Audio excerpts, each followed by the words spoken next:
Hello there, it's Mike. And Katie. And it's episode 144. What are we talking about this week, Katie? It's all the last movies of summer. On this week of Cup of Rad.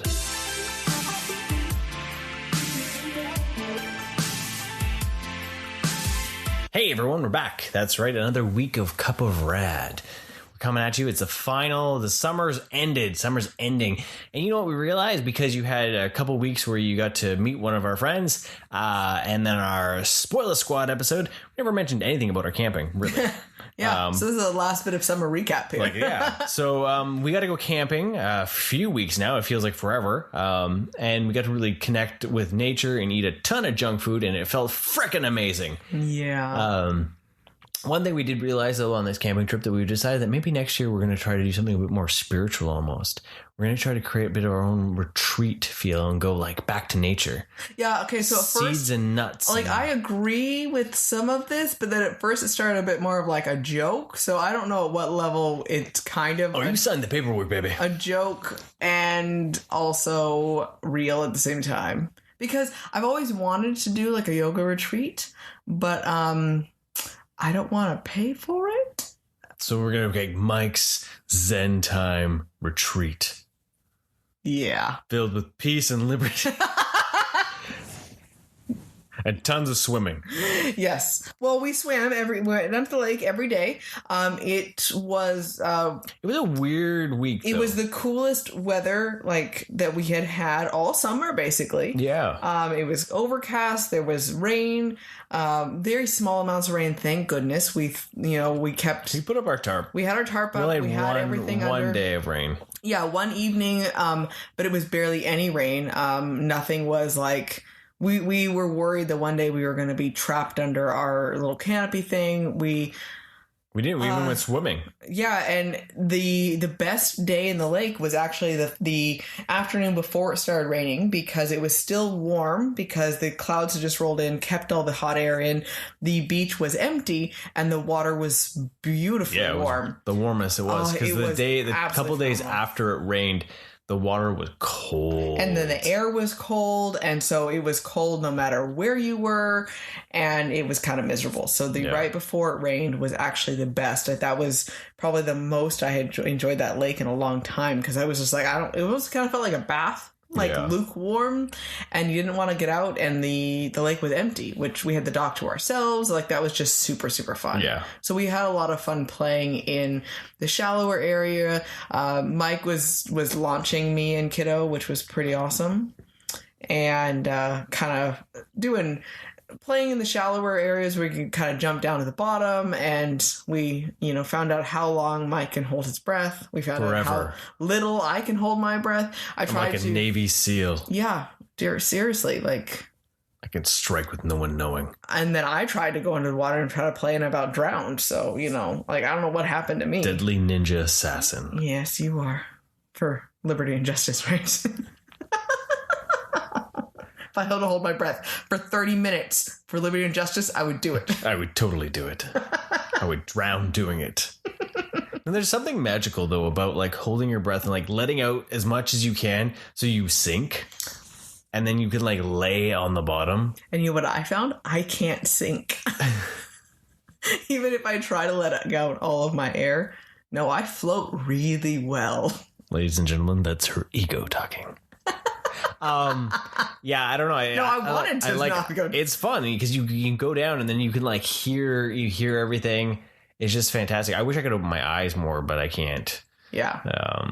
I used to do that when I was a kid, but that was one thing that was nice too. With no people in the lake, the water was super clear. Oh, it was clear too. Yeah. And it was quiet. Yeah.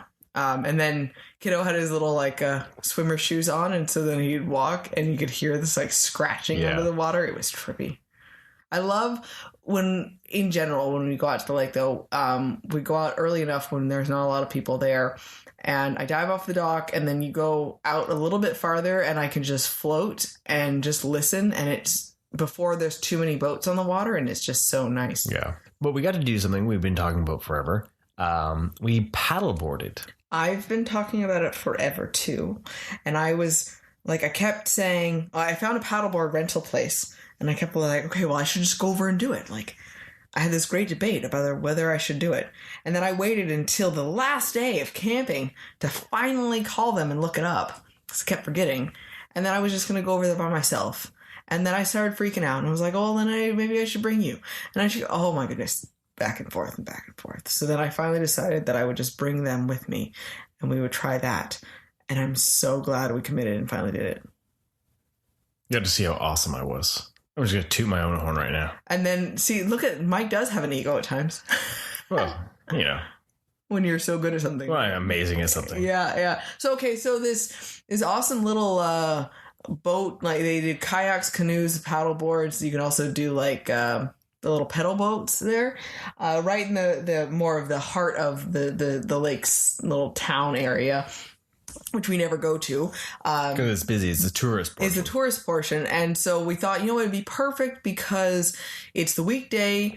Weather isn't that great either. So we should be able to try to go over there, you know. And so I had called there ahead of time and they said they had plenty of paddle boards available. So, okay, we feel pretty good. So the parking was easy then. Super awesome staff. Like everyone was really, really wonderful. It was $25 an hour for each of us to rent a paddleboard, which, you know, it's kind of expensive and it would really add up if you were doing it a lot or for long periods of time. But at the same time, paddleboards are really expensive to buy. So to be able to try something out like this was absolutely, and it was so easy to do. Came, you know, because it comes with anything. Then comes with the there was no security deposit. Like, it was super easy to do. You get the life vest and everything, and you're off to the races, right? And, well, it was a great way to experience it versus going out and spending $600 to $1,000 on something, and then go, oh wow, this is not what I expected. And then also we could all three go out together, opposed to I can't go and say, well, let's buy 3 paddleboards, you know. Just the experience alone. Now we can, if we want to invest in one, now we know what to kind of look for. Yeah, you know. So we went out there. It was great because it was kind of overcast. It wasn't super hot day, so the lake was a little bit more calm. There wasn't a ton of boats or anything out there. Little rough going at the beginning because me and Kiddo were having a hard time. It wasn't quite working to steer it, and at one point I just right over like the rope little into the swim area. She went into a private area. Yeah, and got stuck. Well, because there was enough breeze that the lake was moving, right? And so once we got our bearings and we got going in the right direction, we were fine. I was like an arrow. But Mike, I went everywhere. Mike was amazing. Yeah, I could turn on a dime. Yeah. Because we have quickly learned Mike is good at everything that he does. In small spurts. Yeah. Who knows if we long term, I don't know, right? But no, he's surprisingly really good at every type of physical like sport and anything like that. Like it's impressive. So I'm not incredibly surprised that you were amazing at this, but a lot of it I think is you just throw yourself at it and you have a lot more of like gusto about it. Let's see what happens. Just see what happens. Yep. So, but you're also very, very coordinated and you got some good balance, right? So I was getting the nose off the water quite well when I was on my knees doing it. And then I was like, well, I got this point. I can turn, I can go forward. I can feel the wind in my hair. I was like, okay, it's time to stand. Yeah, right? so you did a really good job. The first one up standing, Kiddo did a really good job too. Yeah. Like I was really happy with him. I only bailed once. That was when a boat drove by and it caught me on the side. But I never fell off the board. Yeah. I never went in the water. Yeah, and neither did I. I was able to eventually get up and stand. It was amazing what a difference that felt like, though, eh? Mm-hmm. Like, it doesn't feel like it should be that hard because the board is big. Yeah. And then, you know, when you're starting out kneeling, like, it was nice and comfortable. Like, I never felt, like, weirded out by it or anything like that. And once you got going, it was easy to move. Like, I got going really fast. Oh, yeah. And I was like, wow, we got really far out here really pretty quickly. Yeah. And I love that freedom of that. And it was just so calming. Well, I'd love to be able to have one because that'd be a great workout. Oh yeah. Just blast the length of the lake there. And then then trying to stand up, and you're like, this feels so much different. Like, why do I feel like, it was so weird. And then so here I'm standing. Now I have to paddle and move forward and not fall over. And then I'm like freaking out. Like, okay, if I do fall over, it's not the end of the world. I have a life vest on and I'm attached to the board. Like, I'll just bail off of here. But I'm like, I don't want to fall over at the same time, Never did fall over, though. I did pitch forward once when I a little bit kind of lost my balance the first time, but easy enough to kind of catch yourself on there, right? And but yeah, the hour flew by so fast. It was so much fun. Well, it was a bit harder because we didn't have a watch. We were trying to gauge it on our... I know, we're like, well... we go by now. Because usually I can tell the time pretty good when the sun's out. Yeah. But the sun was not available to see exactly because of the cloud cover. So then we kind of watched the other people that were out on the lake before us. Around us. And we're like, well, everyone seems to be going in, so we should probably go in as well. Because if they're on little pedal boats, they probably have a watch on them. So... But that was super fun. It was a great experience to add to our little camping excursion. It kind of made it extra kind of like holiday feel. Yeah. Because we got to do that, which was really nice. The biggest thing that was strange is camping because we're still on fire bans and stuff, so we didn't actually have an actual physical fire. We were able to use wood fire. Yeah, we had a propane fire pit to use, which was nice, especially for the warmth and the light. But the one thing that was kind of strange was it lacked the smell and the sound. The whole campsite didn't. That just didn't feel weird. Right. Like I still would use one if we were to have a fire ban again, just because of the warmth and the light. Well, it was nice to have something to do at night to hang out around that, right? But it was definitely strange. Yeah. Like it does not replace that traditional wood fire. Yeah, if I had the ability to do a wood fire, the one thing that was nice with not having the wood fire, not having that fear of like the ashes and the sparks going around, like that was nice. And the smoke, not having the smoke in your face. That's part of it. It's like I know the nature, inhaling it. I know. So there was benefits to it, but it was sad not being able to have like say s'mores and stuff like that. Or we were originally planning to try to cook over it more. And that would have been fun to have those types of things. And the idea of, it was much easier to not have that much of a safety concern for things. Right. But, no, it was,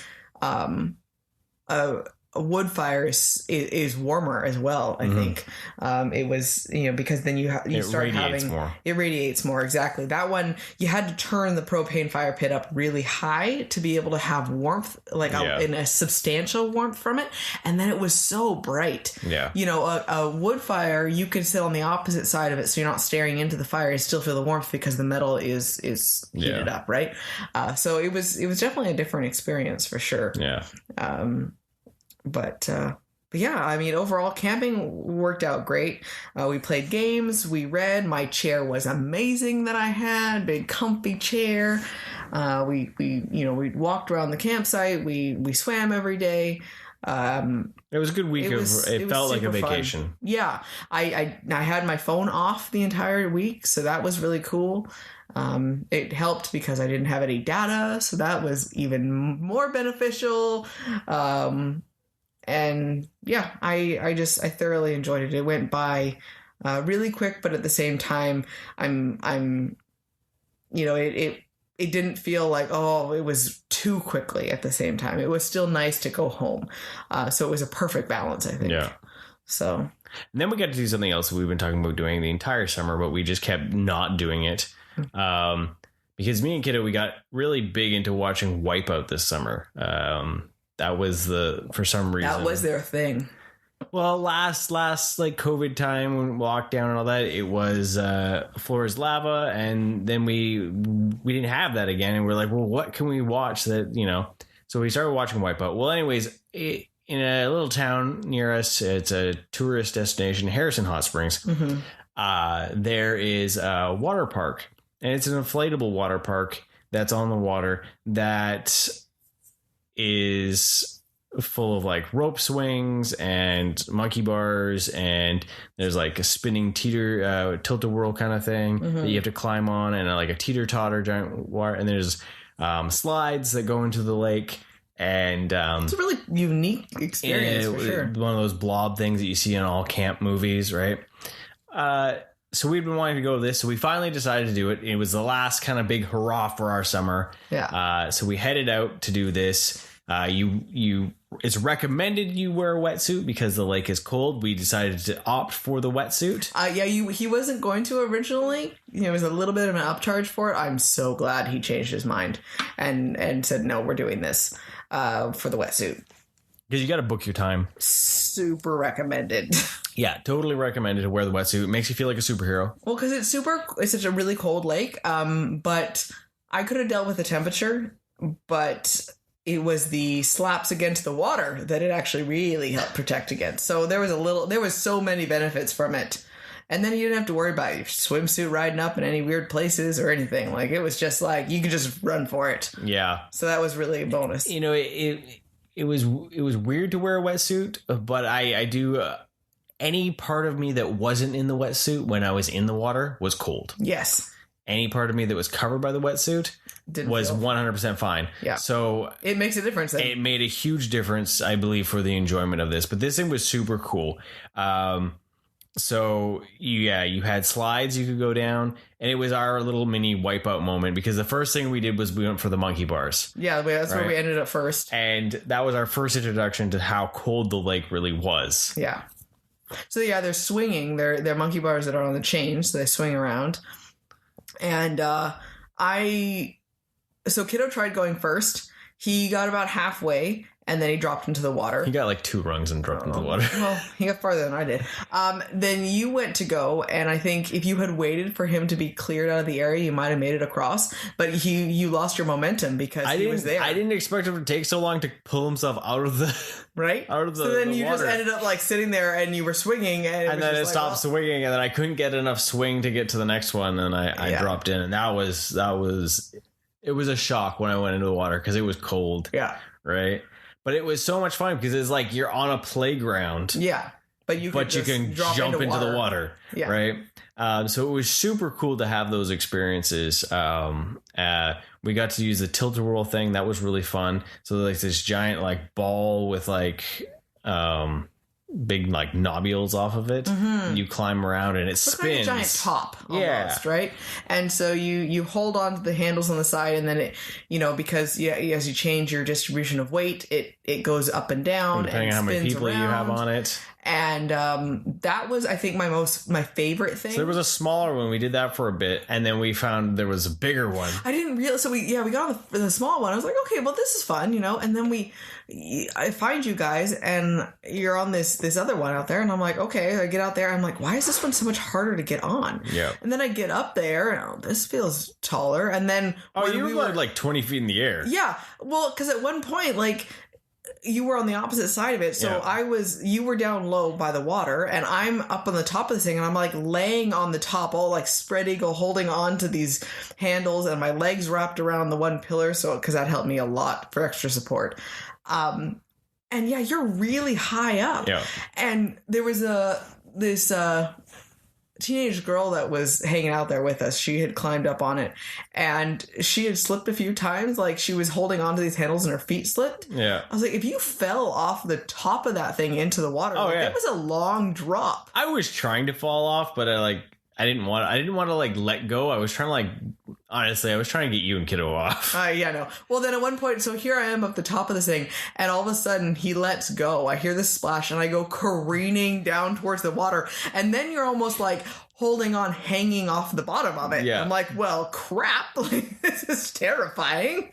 And, it was so much fun, though. That one I did not actually fall off of. I fell off it only when I purposely tried to get off. You guys held on real good. I was trying everything to like. Well, you were moving around, right? Yeah, I was moving around to see if I could get you guys to fly off. If I had moved and let go, because I had kind of like gripped onto the one pillar, so I had the extra support for my legs. And Kiddo just froze. He just like he one was spot. Just stuck there. But anytime I tried to move around, then I would lose my legs a little bit, and then I was because if I had my legs had slipped out from me, I would have fallen.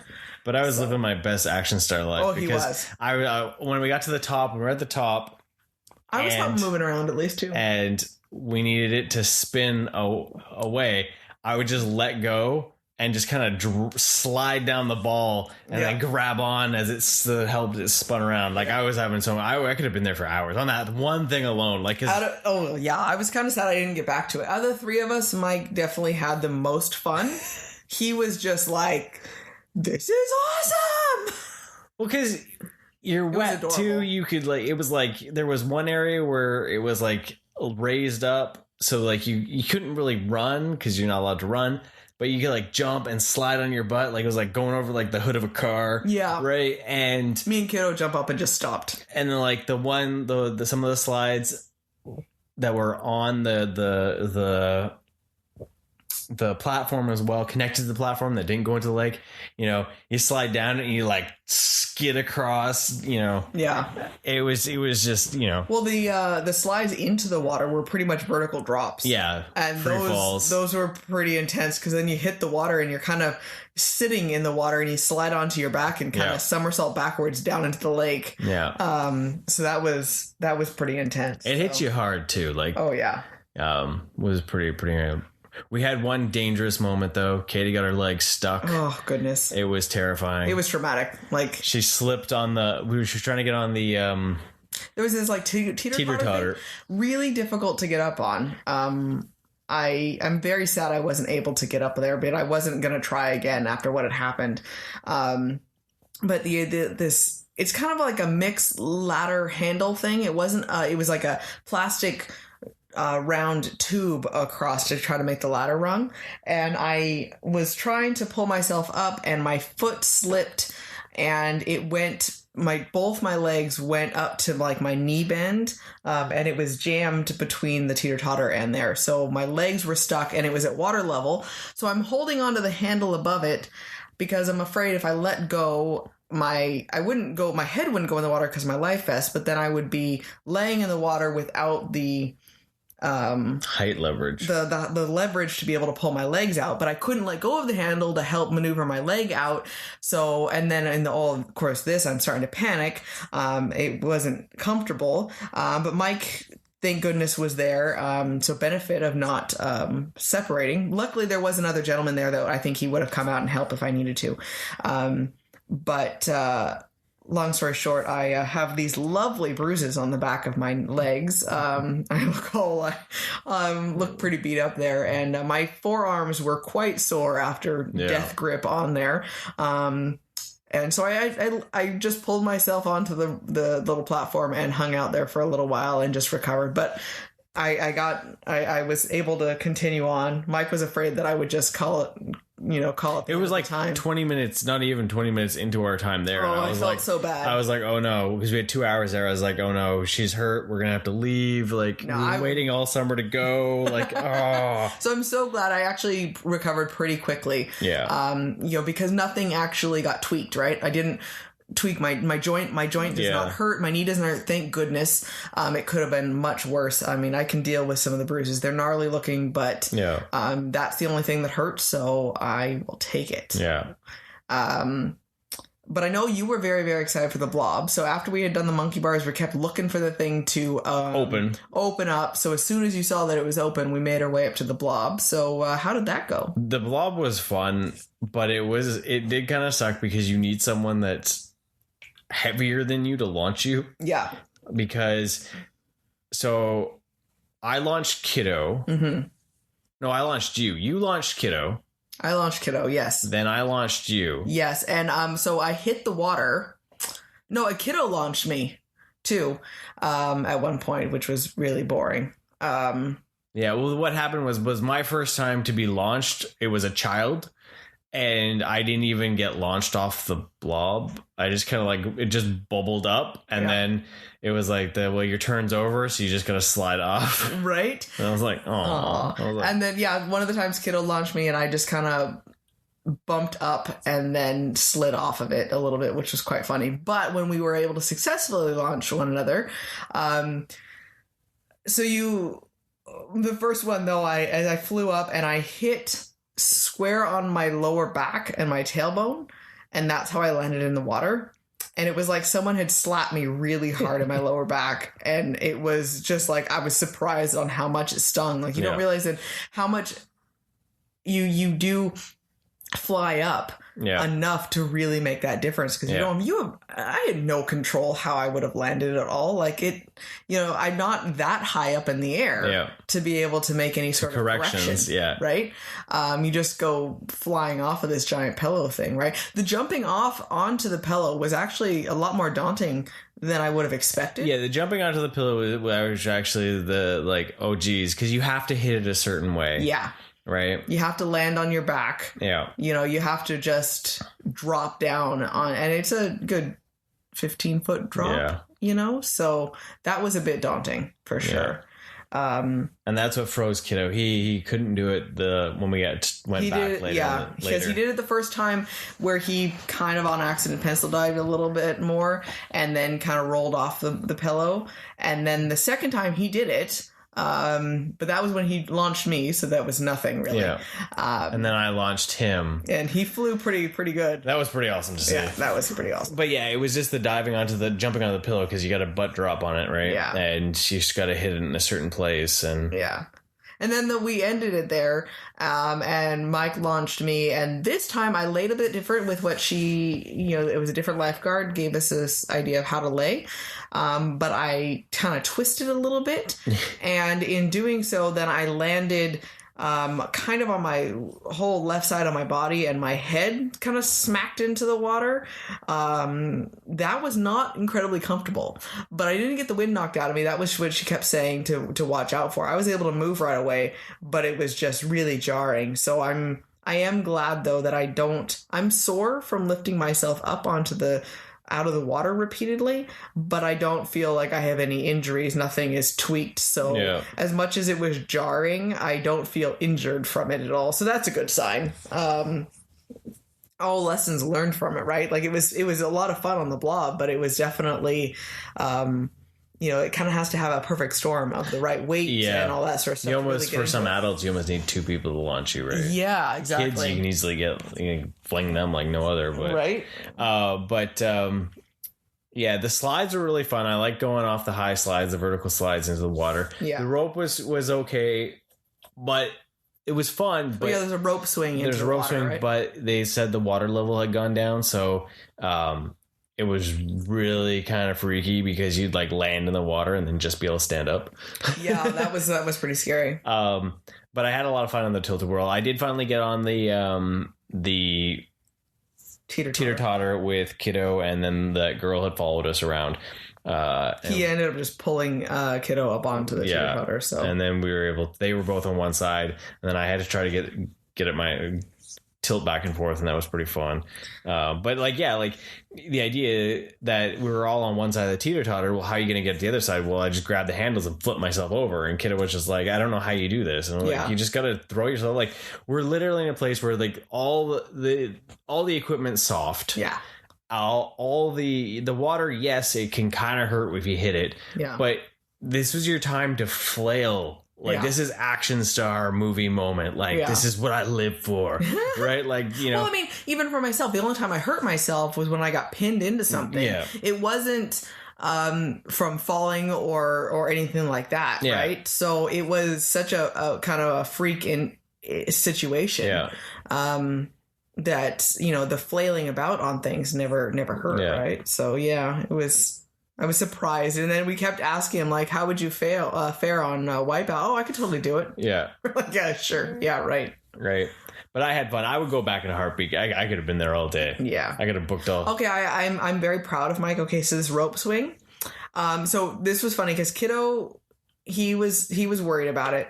So the first time we finally get him to go on it, and he swings all the way out there, and then swings all the way back. So he managed to hold on the whole time. And I was afraid on his He was back. sitting on the ball, though. Yeah, I was afraid he would let go too late and then just land on the slide platform underneath. Yeah, because there's a slide that you can go down to, right? So, like, that was what I was afraid of. But he made it all the way back to landing platform. We're like, okay, so let's try this again. So then he let go, and then that was fine. And he ended up doing it again. So yeah, he was kind of sitting on this ball. Mike, on the other hand, doesn't sit on the ball. He just holds on with upper body strength and, like, Tarzans it out there. That's what you got to do. It was super impressive. You got to be, it's for justice and liberty. You got to just dive out there. My experience on it was... for Katie had the ultimate wipeout. Oh, it was terrible. So she froze. I froze so bad. Like, I am terrified of ropes and, like, I've never been able to deal with those types of things. Like, I'm afraid of, like, the rope burn, and I don't have really good upper body strength at all. So I was totally afraid that I would just land on the slide, and that was what was happening. I wouldn't make it out into the water. So then every time I'm holding on to this thing and I'm trying so hard to jump, and I was just absolutely petrified. So then I gave up on my first time and I let other people go. And then the line had disappeared, and I'm like, okay, no, I'm going to try this again. Like, I'm not, I got to try this. And then I still could not get myself to actually jump off and let go of the platform. And I was so afraid that I would fall instead of jump. Like, I would just fall off the platform so I told Mike, I was like, I know we're not supposed to do this, but I need you to push me. So he obliged, came over and the motivator came into play, and Sparkle Unicorn went off the platform and landed on the slide. Yep, I landed exactly what I was afraid I was going to do. I slid dropped right like a off the stone rope, right into the icy cold grip of water. And I just landed on the very bottom of the slide and slid into the water, and I was like, holy crap, I did exactly and somehow in the midst of this managed to, like, rope burn my wrist. She got bruised. She got cut. Like, I have cuts. I have a cut on my nose. I don't even know how that happened. Like, I came out unscathed. I know. I have a bruise on my leg from hitting the water after the blob. Actually, I have a bruise on my arm from hitting the water after the blob. I'm just, like, beat all to hell. But I you know what? As much as I am complaining about the pain that I have, I did have a lot of fun, and I'm really glad I did go, though. Yeah. I would have been sad to have you have come home and told me all the cool things you did, and I wasn't there to see it. So we should have done it earlier, and then we could have gone back. Yeah. So we go next year. I did have a lot of fun, and you know what? And then I have a whole year to train, right? Yeah. So there you go. That upper body strength. Mm-hmm. So.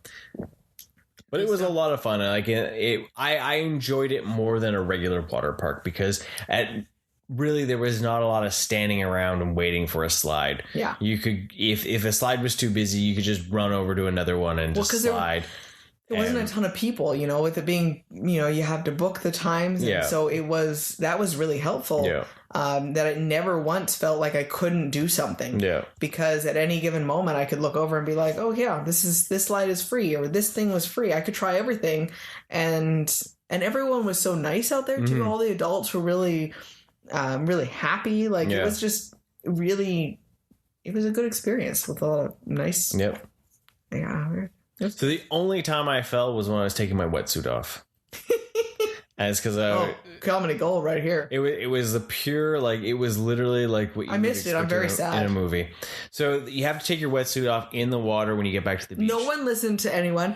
These people were standing with, like, their feet in the water trying to peel these things off. The guy had said, take your wetsuit off in the water. Didn't mean, like, just stand with your ankles in the water. So I get all the way in the water and I peel it off, like, no big. So then Kiddo and Mike, I'm like, no, you got to get in the water. Like, put your body in the water, submerge it, and it just flew right off. Yeah. It was magical.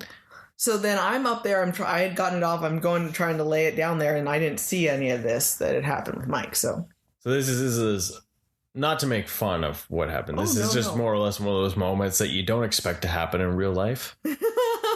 So I'm taking my wetsuit off, and just as I'm like got the one foot off, I'm putting the other one down. There's this lady that's right across from me. She's taking hers off. Well, she wasn't submerged. So she took the top half of her suit off. Well, it also pulled, because you keep your bathing suit on underneath. Yeah. Well, when she pulled her wetsuit off the top, off came her top. So she was out for everyone to see. She kind of was like, oh my God, my boobs are out. But So I see this and I'm looking away and I stepped on a rock. Yeah. And it tripped me. So it was like that worst moment of like, because we locked eyes. And then he looks distracted. And then I look distracted and fall over, right? As she's trying to quickly cover her up, and her, and that was, Oh, it was hilarious. It was one of those. I missed it. So, and then, luckily, she was like our age or a little bit older too, right? Yeah. So, well, you know what? And it was weird because after having so much compression on, like pulling the wetsuit off, my bathing suit, I knew there was no chance of it falling down. Like it was. Yeah. It was definitely on, and yet I felt like there was a possibility of it being off because all of a sudden having no pressure on there, I kept freaking out. I'm looking down, I'm like, oh my God, I feel like I'm not wearing any clothes suddenly. Yeah. Like that was a weird feeling. So I can't imagine what she would have felt like actually noticing, like really not actually having. It was like super awkward too. Because then I'm like putting the wetsuit on where they want you to hang them up after, and then she's like standing not far away from me, just like looking at me and just with it like you saw nothing. It's like, no, I saw everything. And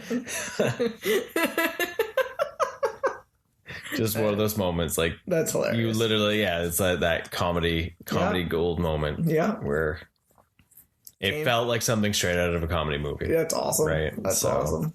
So then, we spent the next couple hours there. We went and had we had packed a picnic lunch and had it on because this is a sandy beach lake, which was really fun. That's not our normal lake, and so we had a nice picnic, and we got some sorbetto in a cone, which was really fun. And so it was a nice little end of summer.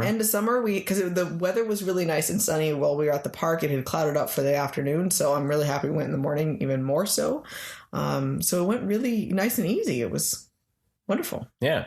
So the reason too with the Wipeout enjoyment and the enjoyment of Mr. John Cena from Peacemaker. Mm-hmm. We ended up watching actually a few of his previous movies. Yeah, or new and all sorts of... New and old. It was just like, it was John Cena in it? Yeah, we're down. We're going to check it out. So we got to watch one that came out a few years ago. We'd always wanted to watch this one anyway. Yeah, and we just missed it. It just, because it came out around the time Infinity War came out. Yeah. Right? And it is called Blockers. Mm-hmm. So the story is the idea that it's these parents that find out that their kids are in a sex pact for prom night and their graduation, and they're all going to lose their virginity.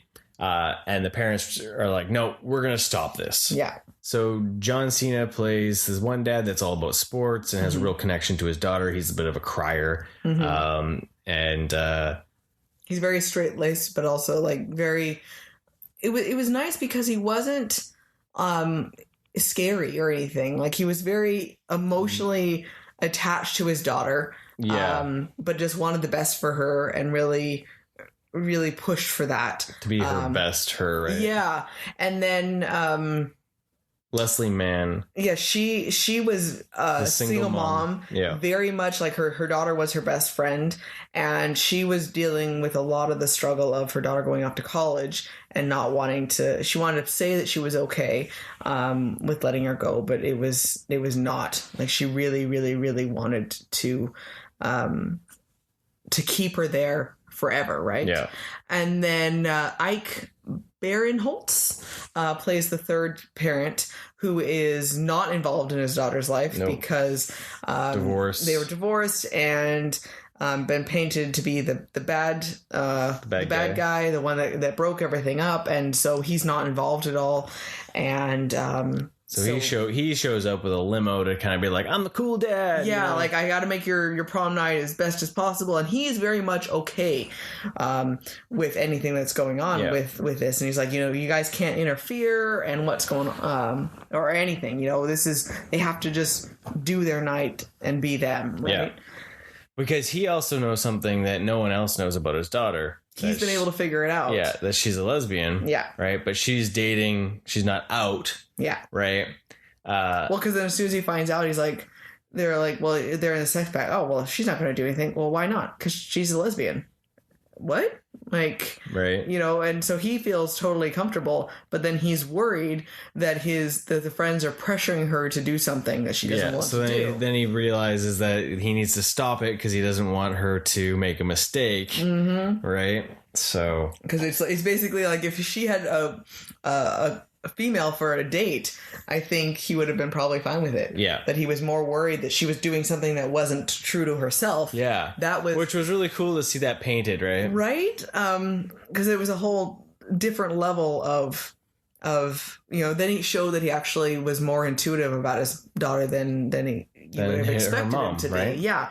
The mom was just so out there, right? And but so yeah, it was a funny movie. Like I really enjoyed it. Really laughed a lot in it. I think it was great to see. Like I know Kiddo is still younger, but some of those experiences of how you feel about your kid, positive and negative, was really fun to see. Some of that humor of being a parent to someone who's older, not just like the young kid humor for things was interesting, but also the heart of dealing with them growing up, right? Yeah, and we usually don't get the parents' point of view in a prom or graduation feel. It's always the kids partying and all that, and that's what it was. It was them partying. It was the parents having to come to grips with the change. Yeah, but then also, seeing how they're reacting and all that kind of the crazy shenanigans that came from it. Right. And all the things they were willing to risk and, showing up, and then they get pulled into,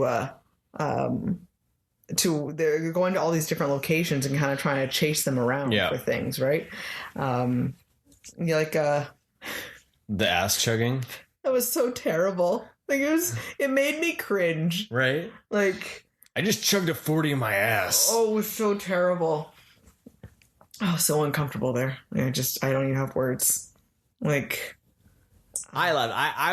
I enjoyed it, and I thought John Cena did a great job. Everyone did. They all such a awesome development. Yeah. It's something, if you just want something ridiculous to laugh at, I totally would recommend seeing Blockers if you hadn't already checked it out, because it was one of those ones where you could just put on and laugh at the ridiculousness of it. Like I would watch it again. Yeah, for sure. Because it was just lighthearted. It had good heart in it and good humor, and it wasn't bad taste, or irritating at all. They all were enjoyable characters, and I think, and the kids as well. It wasn't like you didn't want to have anything to do with the kids. They all did a good job as well, and you kind of got a little, a story from both sides. So I really enjoyed it. Yeah, it was totally worth it. So the other one we got to check out is Hulu exclusive, or if you're in Canada or outside the United States, it is a Star Plus on Disney Plus exclusive. So weird watching an R-rated thing on Disney Plus. Yeah, so crack open your Disney Plus. In the Star section, there's Vacation Friends. Mm-hmm. It was a brand new one that came out. It stars John Cena, and I can't remember who else. And other people. We're all in it just We just watched it because of John Cena. Because he delivered his lines so well in Suicide Squad. Oh, I know, right? And it was just funny. So then it was like, okay, let's check out some other things that he'd done, right? So Vacation Friends stars Lil Rel Howery as Marcus and Yvonne Ord. I don't know how to say that. Let's see. It looks like orgy. It sounds bad, but no. As Emily, and they are a couple that are going to Mexico. So Marcus needs to plan everything. Everything needs to be perfect. They've been dating for a while, and he has this big proposal planned. Everything has to be, he's the guy that has the schedule for everything, and everything has to go exactly like he wants. And they show up at this beautiful hotel resort, and they don't have a room because it has been destroyed from the suite above it. Bathtub flooded and has taken out the ceiling. So everything has been, his big plan for the proposal is ruined, and now they don't have a hotel room, and nothing is available, and everything is going wrong. Well, they see these guys when they're driving in, they're on this jet ski and they're smoking like crack and drinking. It's John Cena and his wife. And they're yeah, they're just doing everything possible and just totally. Kyla is played by Meredith Hanger. Just balls to the wall like craziness, right? So they walk into the lobby at the same time, and they overhear Marcus talking about this proposal being ruined, and then he just does it there. Yeah, and then he does it there, and they just totally get involved, and they just push themselves into their lives about how wonderful it is. And they find out they don't have a room, and they volunteer they can stay with them because, you know what, what's the point of having the presidential suite if you can't share it with friends? Yeah, so you find out it was the presidential suite that actually ruined their hotel room to begin with. Yeah.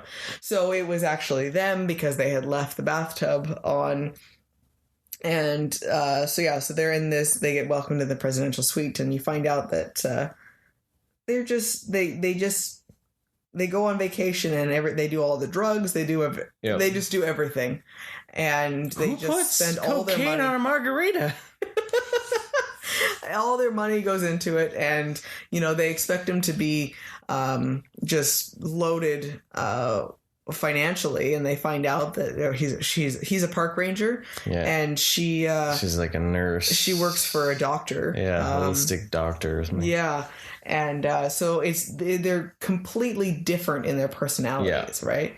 And so they decide that they're going to be best friends with them. Yeah. And Marcus is just like, oh my God, they won't go away.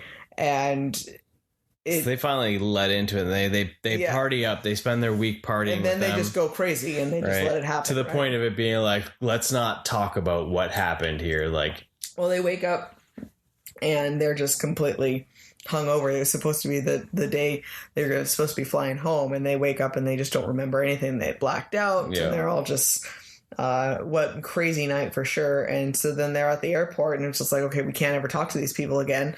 And they find them at the airport, and it's like, well, here, we got to give you our number so that you can reach out to us because we're best friends now. And like they've made this Marcus. So what's John Cena's number? Ron. Made this connection. They're life buddies, right? And so they go their separate ways. And Marcus and it's the idea that they're never going to see each other again. Like that's what his plan is. Well, then now it's come down to their months later, 6 months or whatever. And they're getting married, and Ron shows up to crash the wedding because you didn't invite us, like we tried. I'm your best man. Like what happened here, right? So that was kind of cool because the whole movie, the trailer kind of made it feel like it was just going to be on vacation. Yeah, and so it was. How fast everything was happening, I was like, well, this is a bit strange. Like, how is it going to be? Like, are they going to come back for another vacation or whatnot? And it was a pleasant surprise that we didn't know about the wedding or anything really like that for the trailers. So, Marcus, he's not accepted by his fiance's dad at all. He's never been good enough. He's not, because he's just a contractor. Yeah, he owns his own construction company. Yeah. But they just look at him like he's just a construction worker. Yeah. And it's not good enough. And so Ron shows up, and he is a Green Beret. And so apparently he bonds with the dad because of this background. They have this shared military Green Beret background. And so it shows though as a character, he just makes friends with everyone. He just blends in, and he's just so easygoing, and he just makes friends with everyone, but he's very authentically himself still. Yeah. And it's so different from Marcus, but he loves Marcus so much. Like, he stands up for him at all times, and he looks out for him, and he's just trying to do the best thing for him. Yeah. Right. So chaos ensues. Yeah. It was one of those movies that was funny. Like, I laughed. I thoroughly enjoyed it. Like, is it the best movie? No. But it made me laugh for the under 2 hours that it was. Yeah. And I had a good time. Like, I would watch it again. Like, I laughed enough that I would watch it again. Yeah. Because it was somewhat of a feel good, because it's easy to see yourself in Marcus's role, where you got a plan and you've got to get all these things done, and you want things to go a certain way. Yeah, you feel awkward in a situation, and then the realization that Ron's philosophy of just like you're just gonna float. Yeah. Sometimes, right? Like, and that idea where, we all just have to float sometimes and just be chill okay about with it. where it takes you. Us. Yeah. And it was kind of refreshing, and it was nice to see that there was no other angle from Ron. Well, because I kept expecting the other shoe to drop, and they were they needed money, they needed something else. They never needed anything from Marcus or them other than just a friend. Yeah, that's all he wanted. Yeah, he didn't need. They weren't criminals. Yep. That was the other angle that could have easily had been that way, where they were con artists or something like that. They weren't anything other than just people that were letting go on vacation. Yeah, and they were just very open and welcome. And the vacation was because his friend had died. Yes. And this was the rehab for it. Because it was part from his military life. Yeah. And then the idea that he wanted a new best friend, a new buddy. And so it was just it was so simple at the same time, right? And it was just really aw. Yeah, it was nice to see. It was just nice to see that kind of because it shows how easy we are to just assume something negative. In his character, we just assume that something shady was going to happen. It's shady, and it was really refreshing not have it that way. Yeah, yeah, I really liked. He did do some shady shit once in a while, but but it was all in the name of best friendship, right? But I would recommend, if you want to laugh, check out Vacation Friends. Yeah. Because it's good. If you have Hulu in the States, go find that. And if you're outside the States, it's on Disney Plus Star. So I laughed. Just go watch it. Yeah. And it did so well for them that I don't know how this is going to happen, but they're talking sequel. So I don't know how that's going to go. Might ruin it, but you never know. Won't ruin the original. No. But it'll put something. But if Johnson is in it, we'll watch it. Probably, if he can continue the delivery that he's had. We're super excited for Peacemaker. I am. I am too. So it's interesting to see too. There was a thing on Twitter that James Gunn and some of the cast did a watch party, and they tweeted about it, and then they did a live audio on Twitter. Mm-hmm. And it was interesting because James Gunn said that, something that was different with John Cena versus a lot of other actors was that, he was really excited for his costume, right? And he's like, that's something that was different. Including his helmet. A lot of actors aren't. They're just there is a job, right? And that's one thing that a lot of the ones on Suicide Squad were really excited for the costumes they had. But John Cena loved his costume and his helmet. And he said basically there was one scene that they were filming. I don't know if it was for the Peacemaker or if it was for Suicide Squad, but Gunn had said basically, we did the scene and he was like, well, I feel like something needs to change. Something needs to happen. And Cena's first reaction was, I can put the helmet on. Here, let me do the scene with the helmet on and we'll see if it makes it better. Yeah. Right. And that was something that a lot of actors, they don't want to put the helmet on to cover their face, but he was just anytime he had the chance to wear the helmet or wear the costume, he's embracing this. And he just thinks that was really cool to see that he, throwing himself into the character. Right. And I think that's something that more actors. Well, he's willing to take to really be the character, and not be himself first and foremost. Yeah, it's not how will it? How will it affect me? Yeah, right now, and that's one of the things that I always dislike about say Batman movies when they have to take off. They need the cowl off every moment. It's no, you're Batman. It's Batman. You're not Bruce Put the cowl on. Yeah, who cares about your face? Put the damn cowl on and be Batman. Yeah, right. And that's one of the things where it comes with any superhero. Yeah, I think as an actor, and maybe I'm wrong, but I think that if you're going to be a superhero that has a mask, wear the mask. Yeah.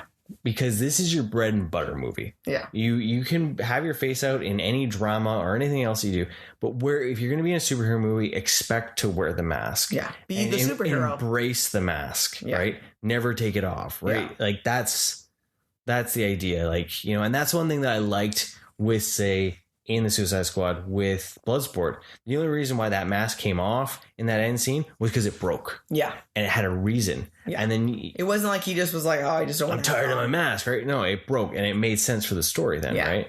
And those are those things that wear the mask because you're in a comic book movie. Embrace that, because then I think you're just going to help that character grow and really create that fandom to be like, they're willing to do this. In the comic, they don't draw them randomly without their mask or cowl. Just to show... Batman is never... when you see him in the comics, he has his cowl on. Yeah. 99% of the time. Yeah. It doesn't just come off because he needs to have it off to show his face. Yeah, right? Exactly. So, right. And that's one thing that... So kudos on John Cena. Right. So being awesome. So, see, this was supposed to be we Cena a bunch of John Cena movies, but Katie vetoed that title. I did, but we have other John Cena movies. We have found like old ones, but they're more like action drama ones. So I'm curious. No, they're pure stupid B action. Okay, I know. Not drama. On Disney Plus there. Okay, so pure action ones. So that'll be curious. But yes, I did veto it. Sorry. Yeah. So there's other things in the mix. So other movies being... the live action Cruella movie was finally free on Disney Plus. So yeah, there's no John Cena in that. So. No John Cena. So, but this was, with it being free, then I was willing to watch it. And, cause so overall the Disney live action movies haven't been, my favorite. They're a little bit more, I'm reserved until I see it, and then I will make the judgment. But overall, I haven't been like, yay, I'm super excited for it. Yeah. Honestly, it's been a bad taste in my mouth since Maleficent. Same with you. That was, I know there's lots of people that love it, but it was nothing but disappointment for us. Yeah. So it kind of set up that precedent for us, right? So this one here, I was intrigued because I really like Emma Stone, and I don't really have an attachment to Cruella like, say, we really felt for Maleficent. So it was interesting for me, but I didn't want to pay for it, honestly, because I knew that it was going to be coming for free, so that's not a problem, right? So... You could tell her level of excitement. Jungle Cruise, The Rock. Yeah, I'm going to pay for Premier Access. Cruella, she's like, I'll wait. Yes, exactly. Right there alone, right? Like I don't trust their treatment of villains. Overall commentary on the world now with how I love Disney villains, but the idea of putting them on such a pedestal where they're no longer villains and we're supposed to feel for them. They're cultural icons that are broken and we should feel sorry for them. And want to be them. And there's those moments of like understanding where like, yeah, we always like the bad guy because the bad guy's fun to play, but we want a movie that makes you. I want to see heroes be heroes. Yeah, and I want to be able to feel that that's where we should be striving to go towards as a society, versus being like, hey, I want to be a bad guy. Yeah. Right. Like, because that was one of the problems I had with the movie, though, is that it paints out that if you have any artistic expression that's outside of the norm, you're automatically, it's that punk rock mentality of like, then you're automatically a villain. Yeah. Almost, right? Yeah, it was definitely the punk rock feel. So the style of the movie, I liked the era that it was, and the style that it was, and there was a lot of good. If I take the Cruella aspect out of it, and I didn't think of her as she was supposed to be a villain, kudos for standing up and being your unique, weird self. Awesome. That was really cool, and I liked the fashion was fun and something different. It was a kind of but we also always see anything when it comes to fashion in a movie, everyone is just a stone cold bitch. Yeah. Maybe that's real life. I have no idea, but that's the only way that it's ever portrayed, is just terrible.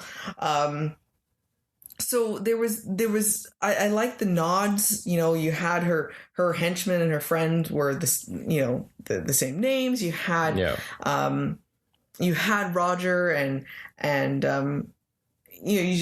so you had all these different people, and it was definitely the intrigue of almost solving this mystery of the revenge, and like in itself was a decent movie. It was, and I like the nods where she's driving in the car and she's driving on the motorcycle and like all of those types of nods.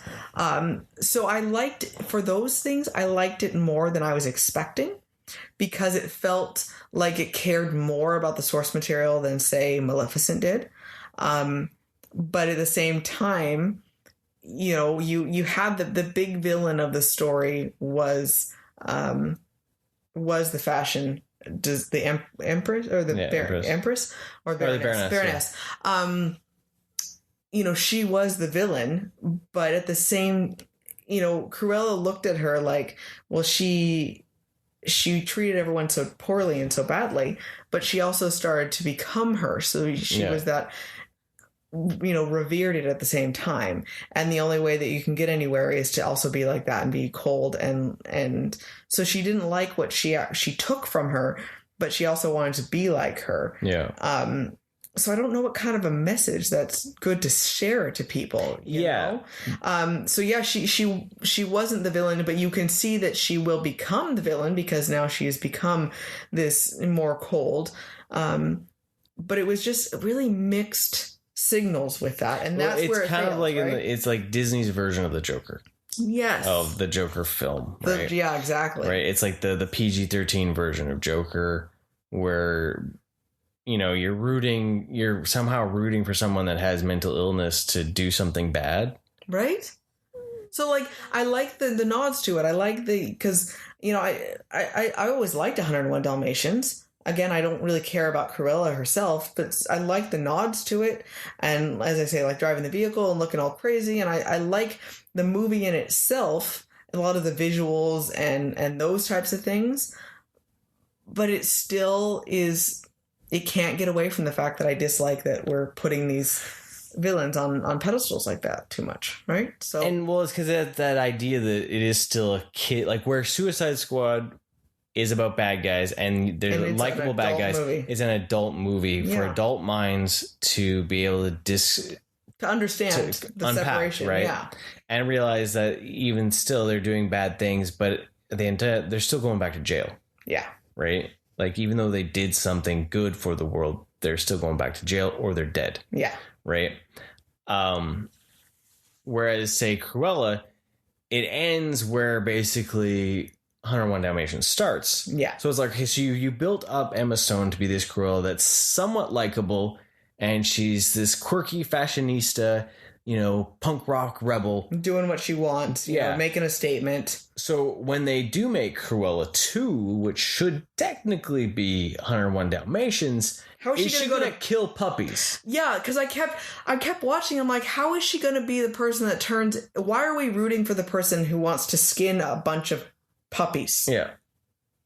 That's the crux of this whole thing. Like, that was literally her character, was just the person who was willing to kidnap 101 puppies and make them into a fur coat. Yeah. This is not acceptable. So like, yeah, like that's where like, are they going to change it that she's not that way? Because then that undermines everything that the original story had written. Yeah. So then why are you then doing... So then why do we care? Why are we then doing Cruella? Yeah. Just because it's cool and it sells merchandise? Well, and then I look at that. I'm like, okay, so if I had a daughter and I want to make sure I you know, empower her to be her weird, quirky self and be unique and powerful and stand up and you know, take her skill and do something with it and all this sort of stuff, there's a lot of positives there. But why is she modeling after someone who is also a villain and treats everyone like dirt? Yeah. Beneath. Because she, you know, whenever she had changed her name and, you know, she got this fame and popularity because she was being so cruel to everyone. Created an alternate personality that she used as a coping mechanism throughout her childhood. Yeah. Right? And so... It's again, it's discussion about trauma and not dealing with it. And, you know, she was treating her friend so poorly. She did come around and say sorry for it. But at the same time, she's not going to start... Only to then, when she gets her money, to then treat them like crap again. Right? Like, she's not going to change and really be welcoming to people because she still has the I'm better than everyone else mentality. Yeah. And there's the mental health aspect, that it's the hereditary mental health. Yes. Right? Because her mom was the same way. Was the exact same way, right? And so it's like, you should be able to say, I have a gift. I have something of talent. I am unique and interesting and going against the norm, but that doesn't mean that I'm better than everyone else and I have to rub it in people's faces. And that's what this is showing. There's so much positives, but at the same time, because she rubs it in people's faces and thinks she can do what she wants. Mm-hmm. And that's where I have a problem with it, right? It was just... It's the concept of it, right? It's the crassness of the fact that why can't there, why can't you create something that speaks to empowerment, that's positive and uplifting, versus why can't we make villains? Right. And that's one of the things with the Suicide Squad. For me, it showed there's still bad guys. Right. They're like I watch, as much as I love Cena as Peacemaker, and I think it's hilarious. He's still terrible. He's that soldier that's just an ass, right? And there's nothing in that movie that says otherwise. Well, and it it's you have a connection to, say, Peacemaker, but I know you're not like, I totally revere him and I want to be just like him. Yeah. And but again, it's because you're an adult and you can understand the difference between that. Yeah, right. And that's where this can get muddy with the idea of like putting the villains on these pedestals. Yeah. And kids can start emulating that because of the idea, because we look at Disney as a brand to have created these images that, way back when, outdated as they are, was something for people to emulate and be like. It was the goody wholesomeness, right? Yeah. And now they're doing these live actions where they're muddying that, right? And bringing sympathy to the devil. Yes. Right. Exactly. And then you're losing your good versus bad, and you're just showing the world that everything is gray, and there is always a reason for something, but you can't just treat people like dirt because you had a shitty childhood. Yes, exactly. Right. Kindness. Because we're never going to get past all that sort of stuff. Because she's a bully. You can't just keep excusing it. Just because she stands up for the little guy in a couple scenes, she's still a bully because she still bullies Horace and what's his nut, right? Like Jasper, right? Like, she's constantly just expecting them to be there for her no matter what, and they're so broken that they do it because they're also scared of her. Yes, exactly. Right. So there's and say for me, like I love the villains, say in the Disney. But I like them because they're offset by the heroes. Yeah.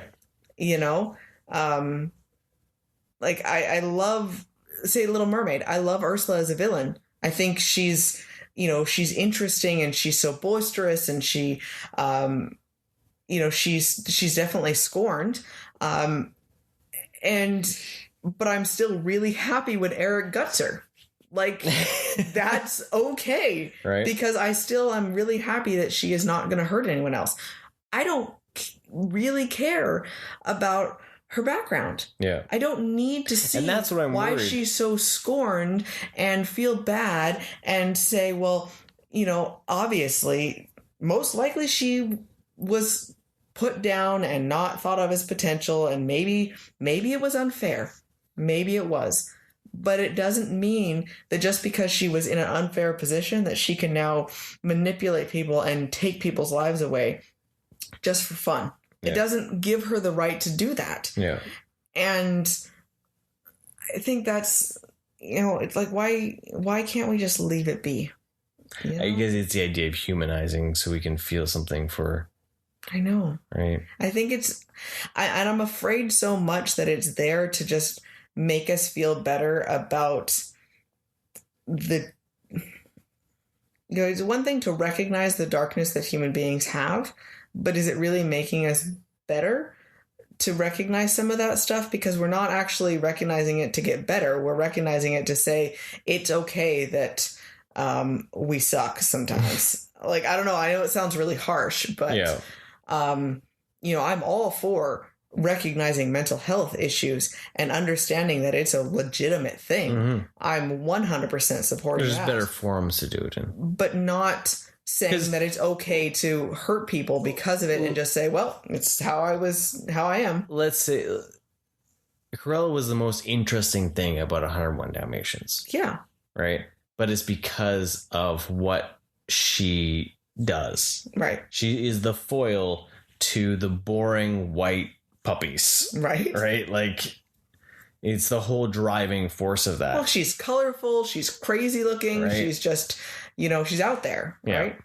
Right. So that's where I worry, because they have greenlit the sequel. Like, is it just going to be that doesn't want to kill the puppies and it's all just a ruse and we were wrong all along? Like, yeah, they're gonna do something like that where they're like, she's now somehow the victim of something. Yeah, like that's where I worry with going. Like, the create, like, because you want to see the villains be villains. Like, you know, like they, you know, if they do a Shadow Man movie where it was just he was scoring the whole time and he wasn't actually the creepy bad guy that he was, then I'm not gonna dig that. Like, right? You know, are you gonna make a Hades movie? Well, I was thinking the same thing. Like, I love Hades, but I still want Hercules to win, right? Because I still like the ideals of Hercules. I still would rather be, you know, you're still happy when Meg, because she's that in between, right? And I'm still happy when Meg realizes that, you know, love and light are the better way to go rather than greed and manipulation. Yeah. When did we make the Prince John movie where we make capitalism the hero? Yeah. Right. Where it's like, Robin Hood should be reflecting our real world. Right? Robin Hood is wrong. And everything that Prince John's taxes were doing and Nottingham was doing was correct. Like, make that movie then. Right. Because that's the road that those movies are going. Right. Right. And when are they going to get to that point where we finally clue in and be like, oh shit, wait, what? Yeah. And this has been a Cup of Rad Soapbox. Cup of Rad's Rage Box. Cup of Rage against Disney. Well, not Disney, but just our... Well, Disney. They're our world, our treatment of villains. I think they've... Right there, because the villains were interesting, they have now ran with it, and the capitalistic greed has taken over. Mm-hmm. And they saw that people enjoy it. From, you know, it started more Halloween based, and then they're kind of like this, for lack of better words, cult favorites feel. And, well, it's like, we've already done all the princesses and we've done all this. And then there was so much anger because there was lack of representation or, you know, other different stereotypes or problems that there really was in a lot of their heroes, let's say. Yeah. And so, okay, we're just going to flip the coin and go on this other direction. And then they've just gone off the rails with it. And it's just gone overwhelming. And because everyone loves a bad guy and it sells. Right? And I we have a whole collection of villains, and I appreciate them, but I appreciate them for what they are. They're villains. Yeah. I also have all the princesses and all the heroes, you know, like, because to me, you need both. Yeah. And you can't have the dark without the light. Yeah, and so I want the balance. That's what Star Wars taught us, right? Right, and everyone has seemed to forget about that. It's the idea that I think we need the hero. There needs to be the heroes to stand up and be the heroes. Do you need a hero? Pretty much. Yeah. And that's what I hope for coming up, because we're going to go watch Shang-Chi. Yes, we are. I'm very excited. A new hero. So hopefully he rises up to the chance. Hopefully. To be the standing light, the beacon. So we're going to end this with a little trip down nostalgia. RADnesia! Lane. It's been a while since we've done one of these. Well, we forgot the RADnesia! Yeah. In a lot of so RADnesia, if you don't know what it is, if you're new to the podcast and you haven't been listening to it for a while, RADnesia is seeing a movie that we used to think was rad, and does it still live up to the rad expectations from the past, or is it actually a giant turd? And we're just looking at it with rose-colored glasses. So we decided we were one of the ones we were flipping through on. I can't remember. It was on Disney Plus. Oh yes, Through the Stars, which was weird for sure to see this on there. Was Hot Shots. Now this is a movie that I watched numerous times when I was younger, like way younger, and always had this incredibly fond memory and love for it. Like, oh, it's one of the best movies ever. Because spoofs were big. Spoofs were huge. Like with Mel Brooks doing his stuff, and then the guys from Airplane and National Lampoons. Spoofs were big in the 80s and 90s. Yes. Right? So I was like, okay, well, I mean, I just, we have to watch this movie. It's been so long. Like, this would be perfect. And, you know, now we have the option to watch it, right? RADnesia! So we were trying to figure out what to watch one day. I was like, you know what? Let's just. You needed a laugh. You wanted to laugh. I had gotten some dental work done. Yeah. That's what it was. So I wanted something to be distracting. So we're gonna watch this, and it'll be super fun. So, did it live up to my rad expectations? So, Hot Shots is a spoof on Top Gun. Yes. And movies like that. Yes. It's mainly Top Gun. Mainly, it's really like just a write off of just Top Gun. Yeah, wow. I'm actually a little saddened to say that no, it did not live up to my childhood with expectations and memories. As an adult, I'm a little mortified that I watched it so much as a child. Like, oh, that just made me feel like the giant shift in culture right there. Yeah. Because this is... I don't think it stood the test of time. Not at all. It was very much a product of its time. Yep. It did not stand up. A lot of it is the humor aspect. So much of it is in very bad taste. Yeah. Given the world now. But just even the stereotypes that came out of it, right? Well, like it's just like, oh, no, we shouldn't do that. And it's just so corny. And it lost its... Well, it wasn't very smart humor. It's very juvenile. Yes. Right. Whereas when we watched the couple of the Mel Brooks, like Young Frankenstein, I was gonna say, and Men in Tights, I still laughed. Yeah, those ones have so much more intelligence behind the humor, almost. Yeah. You know, they're smarter about it because it's not so clear and obvious that it's a spoof. Yeah. You know, when I look at. Like when I was younger, I didn't realize that any of them were spoofs, really. But actually, I really, thinking about it now, like I had no idea that they were like Robin Hood Men in Tights felt like a little bit, but I thought it was its own thing. And Young Frankenstein, because I was never told otherwise, was just its own Frankenstein story. That's all it was. I didn't really understand what that the concept of the spoof was, and Spaceballs, yeah, all those ones, right? But this one is very, very obvious that way.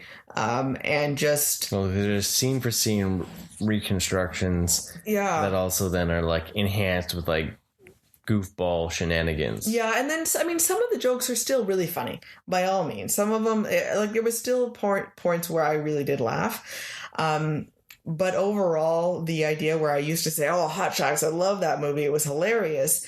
Now I'm like, yeah, okay, It was funny when I was younger, but I honestly don't care if I ever watch it again. And so I was surprised to see how much it dropped on my, because I was all excited. We're going to watch Hot Shots part two. I was like, we got to watch that too. And now I'm like, I don't care really if we do watch it or not. Now I'm interested to see. Maybe we should watch it and just double check. But no, it was only like 3 years later. Yeah, no, it's gonna be like because it's a spoof on Rambo. Yeah, so like Rambo, it's a spoof on like Rambo 2 or 3. But see, that one I remember not really caring about it as much. Yeah. When I was younger, so I probably really wouldn't care about it now because I didn't know Rambo either. Yeah. So I had no. But yeah, it was an experience. Mike, what about you? I was bored. Yeah. I don't know if I really laughed. No, I don't remember you laughing. I was just like... And I remember watching these movies too. Like, I remember this being the one like you ran. Like, I remember going to theaters for Hot Shots Part 2. Yeah. And it was like that idea of like, wow, like this is just kind of there. Yeah. Like... the jokes weren't really. It was a lot of physical humor. Yeah. Like the stuff I thought was the funniest was actually Lloyd Bridges, his character of the general guy, like the colonel. Yes, I was going to say he's probably the most funny. He was, yeah, because the way he delivered his lines, it didn't seem so obvious. Yeah, it was felt just classic almost, right? Because he of course would be in an airplane and stuff like that. But yeah, I was just like, wow, this is not nearly as funny as I remember. Some of the stuff that I enjoyed actually more was when there was just a scene going on and like on the aircraft carrier, and there was little things that you could pick up that were just kind of in the background, like, but they weren't so important that it really made a difference. Yeah. They were just like slightly amusing. Yeah. But there was so much of it that it was kind of just, there was a lot of thought in those types of things where it's like, how can we put jokes in every moment of this movie? So those scenes were were a little bit more fun, but actually the place that I laughed, and it's probably not the place I should have laughed, was the funeral scene with Dead Meat. Yeah. Where Lloyd Bridges' character, the guns go off for the gun salute, and he like loses it thinking they're being attacked. Yeah. Right? And that there to me is like the epitome of PTSD. Yeah. Like the fact that he was so broken. He was just like, oh my God, we're under attack. And he started shooting, and it was just like, oh my God, like this is so wrong, but it's funny. I love how every single time though something happened and he's like, oh yeah, this got blown off here, and this got this done, and just everything is broken about him. Yeah. And it's somehow he's still the position of power that he is in, and it's just like, oh my goodness, this is a commentary right there, you know. So I'm glad we finally watched it, and that I can, I was definitely had it on this pedestal that I it is good memory still from childhood, that it's still going to be there. And it's so horrible to hear me say that I watched it in childhood, but, it's firmly in the past. Yeah. It's, opposed to, say, Mel Brooks movies that was excited the idea of sharing with Kiddo. I don't ever care about sharing hot shots with him. Yeah. And that makes that right there shows the difference, say, between those spoof type movies. So well, that makes sense. So there we go. It did not to your rad expectations. It did not. So there you go. That was the end of summer, man. That was the end of summer. And now it's September, and guess what all I'm thinking about? Mike's going back to work. No, I wasn't thinking about that. I know. But still, that's where I'm going for. Oh, I was saying, no. Why are you going to end it like that? I was all excited. So what is Mike thinking about? Because September means it's fall. Fall. And starts. So what mode have you switched over into? Horror movies. Oh, I know. It's all over the place now. He's like, so when can we watch this? When can we start our horror because episodes? So in the past years, it's always our horror movies are based on the Hollywood Horror Nights mazes. Yeah. So this year we kind of got freedom to make up our own thing. Well, because the fact that most of the mazes are original or, stuff we've already covered. Recently watched. Or... so we'll be diving through a few things. There's quite a few things that we found that we want to watch. Yeah. I know you want to go see the new Candyman if you could. But I've never seen the original. Yeah. So that's something, and that's available, right? So. But yeah, so we got to go through. We got to find it. I know I'm driving her crazy with... the fact that, for the next 2 months, it could be just a horror podcast. But there's lots of things that we hadn't seen that I'd like to dig into. TV has already started back up for us too, which is wild. And so then it's like, when are we going to watch all this stuff? Right. Because American Horror Story came back. We also found out on Star Plus, American Horror Stories is on there. So we just... what we do in shadows came back too. Yeah. So see, this spooky season is upon us, and maybe we'll slip one in each week, right? Just try a little bit getting until October. October, we are allowed to watch horror movies. Nothing but horror movies, for sure. September is like the transition period. Oh, okay. So little bits. Yeah. Just kind of feel it out. What? What I don't know what you're thinking. I don't know what you're thinking at all. Just like watching some horror movies. Yeah, sure. Yeah. So we're on our road to 150. We are. We're hoping to hit 150 before we start our 4th year of doing this. I cannot believe it's been 3 years already. So. Oh my goodness. That's pretty exciting. It's crazy, man. So thank you everyone for listening and joining us. And we'll be back with something else exciting. If I get my way, it'll be more horror movies. If not, it'll be something else. Rainbows and unicorns. Thanks for joining us, everyone. Have a wonderful day. And stay rad, dudes.